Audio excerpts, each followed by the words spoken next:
Welcome back. This is the Grant Caldwell Report. Washington is on the brink of a government shutdown, and this time the flashpoint is the Department of Homeland Security. Funding negotiations have collapsed on Capitol Hill, and unless something changes quickly, core DHS operations could be disrupted, with real consequences for border security, transportation safety, disaster response, and federal law enforcement. Like, comment and subscribe so you never miss a critical update like this. Here is what makes this moment different. This is not a routine budget standoff. The breakdown centers on immigration enforcement policy and conditions attached to DHS funding, conditions that neither side is currently willing to accept. Senate action has stalled, deadlines are closing in, and leadership on both sides is signaling that a deal is not imminent. What is confirmed at this hour is straightforward and serious. DHS funding authority is set to lapse if Congress does not act. Lawmakers failed to advance a funding package, and no alternative agreement has been finalized. That puts the department, one of the most operationally critical arms of the federal government, directly in the path of a shutdown. What remains unclear is who will blink first. Democrats argue that the current funding proposals include immigration provisions they say go too far. Republicans counter that funding DHS without enforcement reforms is unacceptable. The White House has warned of disruptions, while congressional leaders trade blame, but warnings do not keep agencies funded. And here's the key point viewers need to understand. A DHS shutdown is not abstract. It affects TSA screening at airports. It affects FEMA response readiness. It affects border operations, cybersecurity, and federal coordination during emergencies. Some functions would continue under limited authority, but uncertainty itself becomes the risk. When funding lapses, planning freezes, morale drops, and accountability blurs. As this standoff escalates, public messaging is getting louder, but clarity is getting harder to find.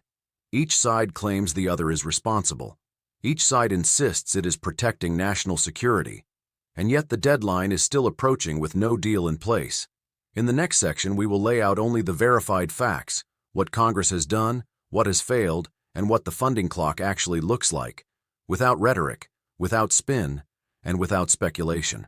Because when government shutdowns loom, facts matter more than finger-pointing. Here is what is confirmed as of now about the looming government shutdown and the fight over Department of Homeland Security funding. Congress has not passed a funding bill that would extend appropriations for DHS beyond the current expiration date. The deadline for DHS funding, which is separate from the broader federal budget but still part of the fiscal year schedule, is fast approaching, and lawmakers have not agreed on a path forward to keep the department funded. A funding bill that was being negotiated in the United States Senate failed to advance through the chamber. Multiple senators confirmed procedural votes did not reach the threshold needed to move the bill forward. That failure means the Senate currently lacks a consensus piece of legislation to send to the United States House of Representatives or to the President. It is confirmed that disagreements are centered on a set of conditions related to immigration enforcement provisions attached to the DHS funding language. Democratic lawmakers have expressed concerns about these conditions, while Republican lawmakers have insisted on them as a requirement for supporting the bill. Those policy disputes are contributing to the impasse. The White House has publicly stated that negotiations remain ongoing, but at this time no final agreement has been reached.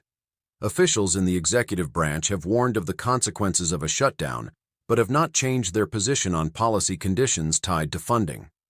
A government shutdown occurs when existing funding authorities expire and no new or continuing appropriations measures have been enacted. This is a procedural fact, not a political judgment. If DHS funding lapses, affected agencies may face service disruptions, except for operations exempted by law. So far, it is confirmed that Congress has not passed a DHS funding extension. Negotiations are stalled in the Senate. Immigration policy conditions are central to the dispute. No alternative funding plan has been agreed. The White House and leadership are publicly warning about risks. These facts establish the legal and procedural framework of the situation, not the political spin around it. What these facts do not yet tell us is how the standoff will resolve, which makes the next question, about interpretation and public reaction, the key issue unfolding now. As the DHS funding deadline approaches, the public narrative has escalated quickly, and with it, a series of claims that blur the line between consequence and certainty. Some commentary suggests a DHS shutdown would immediately halt airport security, close the border, or suspend disaster response nationwide. Others claim the shutdown threat is purely political theater and would have no real-world impact. Neither portrayal is accurate. Here's the reality. A shutdown of the Department of Homeland Security would be partial, not total. Certain operations designated as essential under federal law would continue, including border enforcement activities and specific national security functions. However, many support roles, administrative operations, and contracted services could be disrupted or delayed. That distinction matters. While planes would still fly and borders would still be monitored, staffing shortages, delayed pay, and operational uncertainty can ripple outward. Morale drops. Planning freezes. Agencies operate reactively instead of proactively. Over time, those pressures compound. Another claim circulating is that one party alone is responsible for the impasse.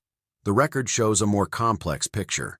Funding negotiations stalled because neither side is willing to separate DHS appropriations from broader immigration policy disputes.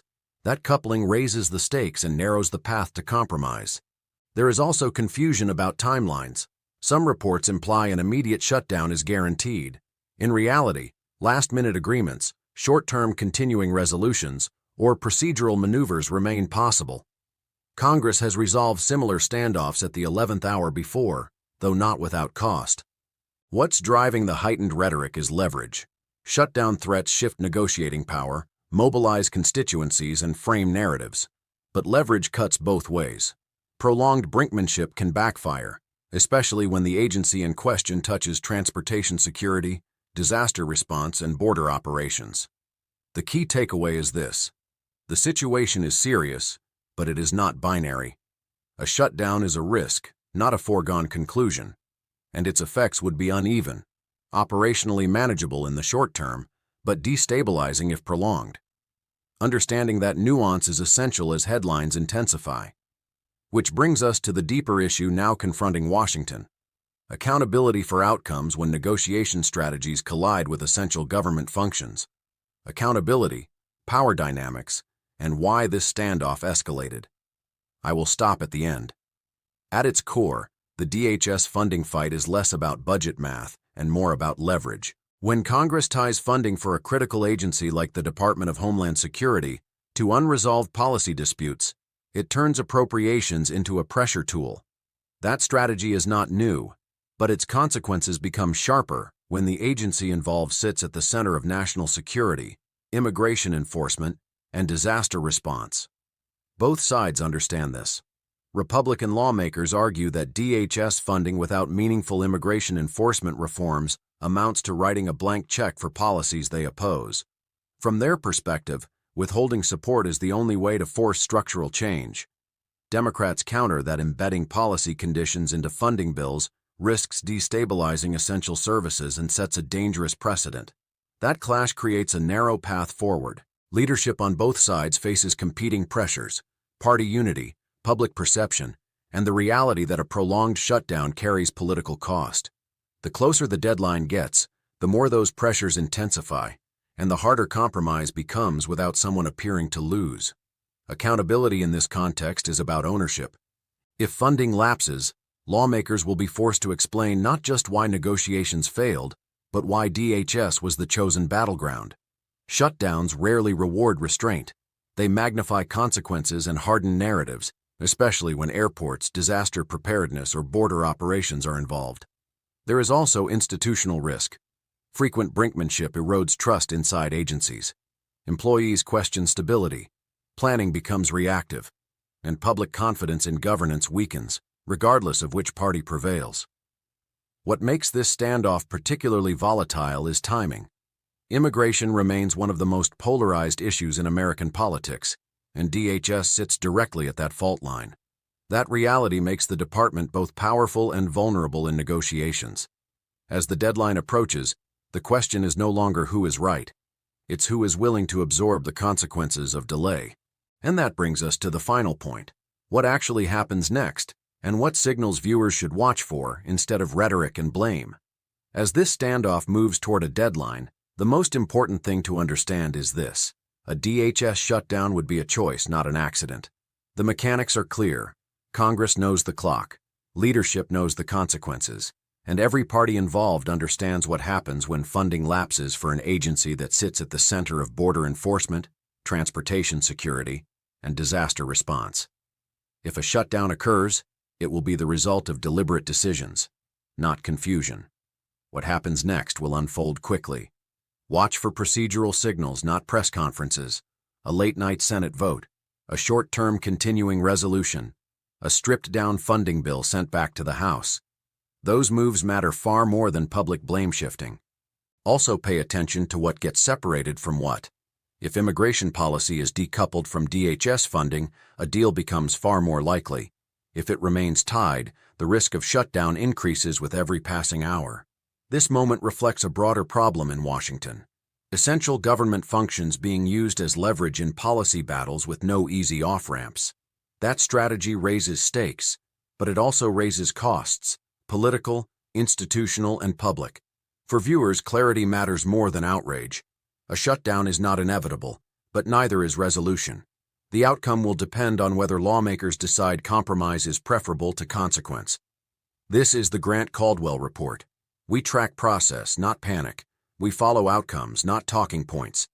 If you want continued updates as this develops, like this video, subscribe, and turn notifications on. We'll tell you what actually happens and why it matters.